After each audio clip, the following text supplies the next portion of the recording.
Dale. Hey, good morning. Morning, how are you doing? Well, a lot of snow yesterday, huh? You made it home safe and everything? Oh, yeah. Wonder what today's going to bring. We will see.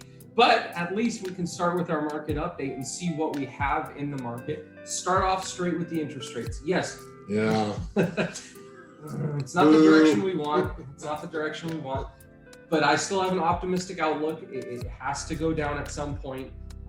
So I know that we're moving into something better. This is the growing pains, as I would say. I think it is going to get better. It's just, there's just so many variables right now. And the market doesn't know what's going on.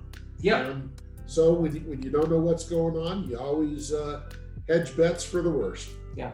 But speaking of markets, just because interest rates go up doesn't mean that all of a sudden buyers just dry up and disappear and they're gone. Well, In fact, you tell me if I'm wrong, but this does open actually avenues for different types of buyers to enter the market. it does. In fact, a year ago or so, it was definitely a seller's market, and that is changing a little bit. Yeah. It's not necessarily a buyer's market, but it's kind of more neutral. Yeah, and I do know that the federal government is still making strides. We've talked about extensively the different first-time home buyer improvements that are being made. Well, another improvement that the federal government did was lower the mortgage insurance rate for FHA loans. Yeah, it's great because it used to be 0.85. And what that really means is on a $100,000 loan, your mortgage insurance was $850 a year. Now on a $100,000 loan, your mortgage insurance is $550 a year, nearly half. Yeah. So it's great. And that one thing combined with some of the other aspects is allowing different types of buyers to get into the market. Those types of buyers more specifically are the ones that I'm thinking of that maybe didn't even have a down payment or closing cost ability about a year ago. Right. Yeah, I mean, it didn't matter if interest rates were 3% back then. A certain type of borrower that didn't have a down payment was not getting into the market. A borrower without any ability to purchase closing costs, they were out of the market. Right. So that presents us with three things that you can use when you're looking at buying a house. Three things a borrower could use. First one is a temporary buy down. We've pushed this. This one is our 2-1 buy down, 3-2-1 buy down, maybe even a 1-year buy down. It's temporary. The best way I could say it was like a hybrid between an adjustable rate mortgage and a fixed rate mortgage. And the good news with this is the seller pays for it, the buyer does not, and it's a lot less costly for a seller to participate in this than it is to do a $20,000 price reduction. Yep. And even if a temporary buy down isn't the way that somebody wants to go, there's a permanent buy down. Why don't you tell us what a permanent buy down is?